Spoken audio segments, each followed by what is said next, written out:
ወደ መጨረሻው አጠር ወዳለችው ጥናት እና የቡና ጉዳይ ላይ ሶስታችንም ስለምንወደው ነገር የቡና ጉዳይ ላይ ታሪ ያነሳው ነገር አለ ግን ቡና መቀነስ ጥርት ያለ ህልምና የሚያስፈራ ህልም ሁሉ ለማየት ጧትም ለማስታወስ ይረዳል የሚል አንዳንድ ያልገቡኝ ነገሮች አሉና ረጅም ሰዓት እንድንተኛ ስለሚያደርግ ቡና በባህሪው ካፌን ስላለው እንዳንተኛ ያደርገናልና ረጅም የመነቃቃት ሰዓታትን ይፈጥራል። ስለዚህ ቡና መቀነስ አስፈሪ ህልም ያስከትላል ነው የሚለው። ቡና እንግዲህ በቀነሱ በቀናት ውስጥ ህልማቸው ጥርት ያለና እንግዳ ይዘት ኮንቴንቱ ራሱ አዳዲስ ነገር ያመጣልና እንዳሉ የሚናገሩ እንዳሉ ጥናቶች ያሳያሉ፣ መረጃዎችም ያሳያሉና ካፌን ሲቀንስ ጥርት ያለ ህልም ባይታይም በሁለቱ መካከል አንዳች ትስስር አለ የሚሉ ጥናቶች አሉ። ካፌን ከሰዓት ሲወሰድ እንቅልፍ ማስተጓጎሉ እሙን ነው። እንግዲህ ከሰዓት ላይ ወደ ማታ አካባቢ ምናምን ስትወስጁ ያው ከመተኛ ሰዓትሽ የተቃረበ ሰዓት ሲሆን እንቅልፍን ያስተጓጉላል። ከዛም ባሻገር ካፌን ስንቀንስ ሰውነታችን የሚያገኘው እንቅልፍ መጠን ይጨምራል። እንግዲህ መጨመሩ ነው ደግሞ እነዚህ ነገሮች በሙሉ የሚያመጣው የሚዳርገው የምንተኛው እንቅልፍ ሲጨምር በጥልቀት በእንቅልፍ ውስጥ የምንቆይበት ጊዜ ይጨምራል።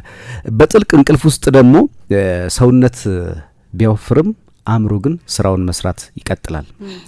እንግዲህ እንቅልፍ ውስጥ የምንሆንበት ወቅት የምናይበት ጊዜ ጥልቅ እንቅልፍ ርዝማኔ ያለው ዘለግ ያለ ይሆናል፣ ረጅም ጊዜ ይወስዳል።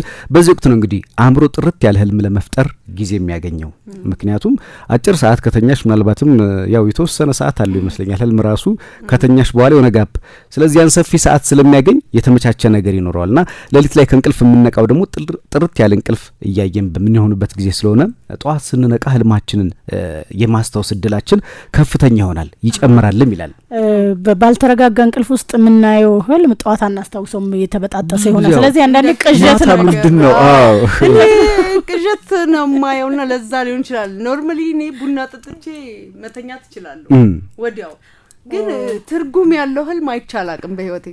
እኔ ደግሞ ልክ ከ10 ሰዓት በኋላ ቡና ከጠጣሁ ቢያንስ እስከ 9 ሰዓት ከሌሊቱ ድረስ የመተኛት እድሌ በጣም ይጠበበ ነው። አንዳንድ ሰው ደግሞ ማነበዋለኝ የምሰራው ፕሮጀክት አለ ምንም ብሎ ነው ወፍራም ቡና ጠጥቶ በማታ ወፍራም ቡና የሚጠጣው። ይሄ አብዛኛውን ሰው የተለመደ የለት ከለት ትግበራ ነው አይደለ? ዛሬ ማነበዋለኝ፣ ዛሬ ሪሰርች ጥናት ምናምን አዘጋጃለሁ፣ ዛሬ ሰቢት ማረገው ፕሮጀክት አለኝ፣ ስለዚህ ቡና ጠጣለሁ ይላል ሰው እንግዲህ ቡና እኔ አሁን ቅዳሜ ዕለት በጣም ብዙ ቡና ነው የጠጣሁት። ለምሳሌ ማን ነው ለማምሸት ብለሽ እሁድ ዕለት በጣም ብዙ ቡና ነው የጠጣሁት። ኢቨንት ነበረን ሀገር ፍቅር ቲያትር ቡና ሴሪሞኒ ነበረ። ቡናው ስለጣፈጠኝ ብቻ ስገባም ስወጣም ነበር የምጠጣው እና ለመተኛት በጣም ተቸግሬ ነበረ። የሚገርማችሁና የሚነገረው ነገር ጥናቶቹም ከዚህ የተነሳ ነው። ግን ቡና ደግሞ ከጤና አንጻር ካንሰርን ከመከላከል የልብ ህመምን ከመከላከል ከምን የሚል ብዙ ጥናቶች አያለሁኝ። እንግዲህ የምናስታውሰው ደግሞ ህልማችን አዲስ መረጃ ሆኖ አእምሮአችን ውስጥ ስለሚቀመጥ ነው። እናም የካፌን መጠን ቀንሶ ዘለግ ላለ ጊዜ እንቅልፍ ውስጥ ስንቆይ ብዙ የማለምና ህልማችንን የማስታወስ እድል ይኖረናል። ምክንያቱም ረጅም መተኛት ይፈልጋል እንቅልፍና ህልም እንግዲህ ውስብስብ ጉዳዮች ናቸው። የሚጠጡትን ቡና የቀነሱ ሰዎች ሁሉ ድንገት ጥርት ያለ ህልም ማየት ይጀምራሉ ማለት አይደለም። ለተወሰነ ቀን ብቻ ጥርት ያለ ህልም ሊያዩ ይችላሉ። ካፌን ያለው ቡና ውስጥ ብቻ አይደለም፣ በቸኮሌት ሻይና ሌሎችም የምግብ አይነቶች ውስጥ ካፌን ይገኛል። ስለዚህ ካፌን ነገር ነው ይሄ የሚያነቃቃው ፓርት ማለት ነው። ካፌን ሰውነታችንን የማንቃትና አእምሮ በሰለ ሁኔታ ውስጥ እንዲያሰላስል የማድረግ ጠቀሜታ እንዳለ ይነገራል። ቡና የሚጠጡ ሰዎች ለድባቴ የሚጋለጡበት መጠን እንደሚቀንስ ጥናቶች ይገልጻሉ። ብዙዎቹ ያው ለመንቃትም እንጠቀመው ነው። እንደ ፓርኪንሰን ያሉ የአእምሮ ህዋሳት መሞት በተያያዘ የሚከሰቱና አስተውሎት የሚቀንሱ መድኃኒት አልባ ህመሞችን ካፌን እንደሚቀንስ ሚና እንዳለውም ይገለጻል። ቀደም ሲል ያለሽ መጠጣቱ ነው የሚሻለው ማለት ነው። ስለዚህ ማብዛቱ ነው የሌለበት። ታይሙን የሆነ ከእንቅልፍ ጋር በተራራቀ ጊዜ መጠቀም ቡና ቫይታሚን ቢ እንዲሁም ሌሎች ከጤና ያመጋገብ ስርዓት ጋር የሚተሳሰሩ ንጥረ ነገሮች ለሰውነት ይሰጣል። ምሽት ላይ የሚሰሩ ሰዎች ድካምን የሚከላከሉበት ቡና አንዱ መፍትሄ ነው። ጠዋት ላይ ለሚኖር ስራ ለመነቃቃትም ቡና ይመከራል። ጠዋት ላይ እኔ ከቤቴ የትኛውም ጉዳይ ሲሄድ ቡና ጠጥቼ ነው የምሄደው። ቡና መቀነስ የሚፈልጉ ሰዎች እንቅልፋቸው ላይ ግዴታ ነው። እኔ እንኳን የማሽን ቡና ሳይሆን ቤት ውስጥ በሴሪሞኒ እንደዚህ ተፈልቶ ጣን ያለው የጀበና ቡና ነው ደስ የሚለኝ። የማሽን ቡና ብዙ አልደፍርም፣ ይከብደኛል በጣም።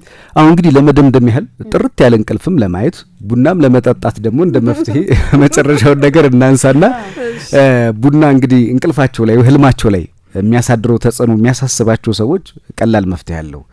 ቡናን ከእንቅልፍ ሰዓት ከ8 ሰዓት በፊት አስቀድሞ መጠጣት፣ እንዲሁም ከእንቅልፍ 12 ሰዓት እንዲሁም ከእንቅልፍ ሰዓት በፊት ከፍተኛ መጠን ያለው ቡና አለመውሰድ። 12 ሰዓት ወይም 8 ሰዓት አስቀድሞ ቡና መጠጣት ይመከራልና ባለሙያዎች ይህንን ነው የሚሉት። ህልሙንም ቡናውንም ሁለቱንም መጠቀም ይቻላል እንደዛ ከሆነ። ነገር ግን ለእንቅልፋችን የተቃረበ ሰዓት ላይ ሲሆን ህልምን የማስተጓጎል ጥርት ያለ ህልም እንዳናይ ጠዋት የምናስታውሰው እንዳይሆን ያደርጋል። ህልም አለመተኛት ነገሮች ይኖራሉ ያስከትላል። አዎ በጣም ጥሩ መረጃ ነው። እንግዲህ በተለይ ለቡና ወዳጆች ይሄ ትልቅ ጠቀሜታ ያለው መረጃ ይመስለኛል። እና በተለይ ህልም ደግሞ ጥርት አድርጎ ለማየት የሚፈልግ ሰው ቡናውን ቀነስ አድርጎ ወደ ከህልሙ ጋር መገናኘት ይችላል። ለጤናም ለመነቃቃትም ለሁሉም ነገር ጠቀሜታ አለው ነው ዋናው ጭብጡ ሀሳብና እጅግ አድርገን እናመሰግናለን። ሰዓታችን እያለቀ ነው አይደል? 8 ሰዓት እየሆነ ነው፣ 9 ሰዓት እየሆነ ነው እንጂ ገና ስንገባ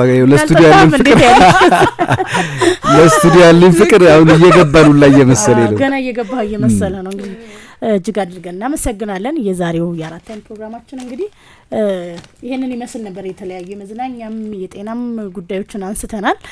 ፕሮግራሙን አዘጋጅተን ወደ እናንተ በማቅረብ ማርታ ሰፋ፣ ናፍቆት ዮሴፍና ታሪኩ ከበደ ከእናንተ ጋር ነበርን። በቴክኒኩ ደግሞ ከኛ ጋር የቆየው ሳይቶ ማለሙ ነው።